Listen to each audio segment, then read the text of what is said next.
Tiga.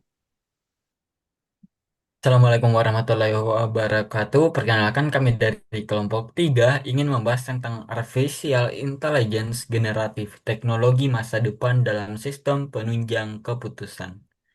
Perkenalkan kami dari kelompok 3, yang pertama Nabil Ihsan, yang kedua Ahmad Syahid, yang ketiga Ferry Zuhdi, yang keempat Aden Lutfi, dan kelima saya. Oke, saya akan membahas tentang pengenalan teknologi masa depan dalam SPK. Selanjutnya ada studi kasus atau potensi implementasi. Ada juga manfaat dan tentang teknologi SPK dan kesimpulan Anda dan rekomendasi. Baik, nah, mungkin Pak Rozudi bisa melanjutkan. Baiklah, Artificial Intelligence atau AI generatif merupakan cabang AI yang dapat menganalisis, membuat prediksi, dan bahkan menghasilkan konten baru berbasis data yang telah dipelajari. Teknologi ini digunakan untuk menyajikan skenario, alternatif keputusan, hingga penjelasan hasil secara otomatis dan lebih manusiawi. Dalam konteks SPK, AI generatif dapat menyediakan simulasi keputusan berdasarkan berbagai kemungkinan, membantu menganalisis pola yang kompleks dari data besar, memberikan penjelasan otomatis dari rekomendasi sistem. Dengan kata lain, AI generatif tidak hanya memberi saran, tapi juga bisa menjelaskan mengapa dan bagaimana sebuah keputusan direkomendasikan. Selanjutnya saya serahkan ke teman saya.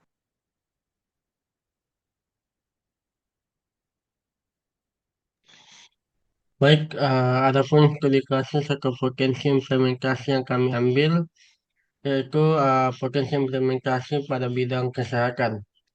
AI generatif dapat digunakan untuk mendukung dokter dalam membuat keputusan klinisnya.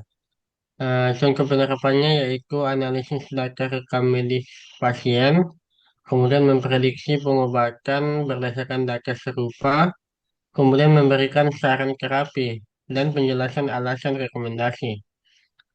Kemudian ada pun studi kasus hipotetis yaitu di sebuah rumah sakit AI generatif digunakan untuk memberikan rekomendasi perawatan kanker berdasarkan data genom pasien dan rekam medis. Sistem, sistem tidak hanya menyarankan metode terapi, tapi juga menjelaskan alasan pemilihannya dalam bentuk teks naratif untuk dokter dan pasien. Selanjutnya akan dijelaskan oleh teman saya. Baiklah, untuk halaman ini ada pun akan membahas mengenai manfaat dan tantangan teknologi dalam SPK. Di mana untuk manfaat yang pertama itu ada analisis kompleks yang lebih cepat, di mana AI generatif dapat membaca dan memahami ribuan data dalam waktu singkat untuk menghasilkan output yang bisa langsung digunakan. Kemudian yang kedua, ada dukungan komunikasi yang lebih jelas, di mana teknologi ini menjelaskan hasil keputusan dalam bentuk teks naratif yang lebih mudah dipahami pengguna non-teknis. Kemudian berpindah ke tantangan, adapun tantangannya itu yang pertama, resiko bias dalam data, di mana AI generatif belajar dari data yang ada sehingga bisa memperkuat bias jika tidak dikontrol dengan baik. Kemudian untuk tantangan kedua, kurangnya kurangnya transparansi proses, di mana karena sistem ini sangat kompleks, sulit bagi pengguna awam untuk memahami cara kerja algoritma secara menyeluruh. Baiklah, saya serahkan ke teman saya untuk saya selanjutnya.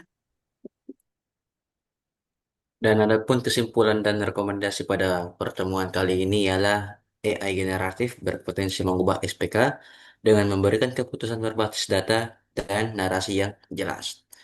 Yang dimana pada kesimpulannya maksudnya adalah AI generatif akan menjadi masa depan sistem penunjang keputusan. Karena apa? Karena kemampuannya yang tidak hanya menganalisis data, tetapi juga menjelaskan dan mensimulasikan hasil keputusan. Ini menjadi proses pengambilan keputusan lebih cepat, cerdas, dan mudah dipahami oleh semua pihak.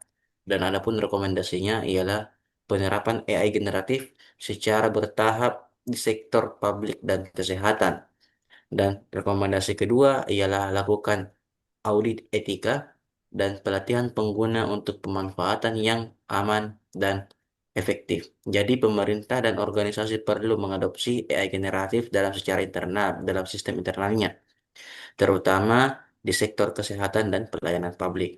Dan penggunaan AI generatif harus disertai dengan pengawasan etis, audit data, dan transparansi agar tidak menimbulkan ketimpangan atau kesalahan besar.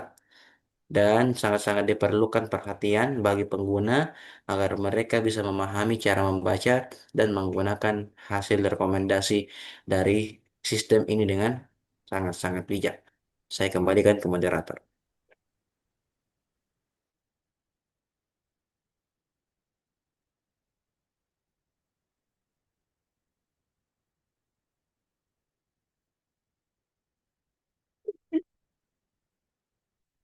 Terima kasih.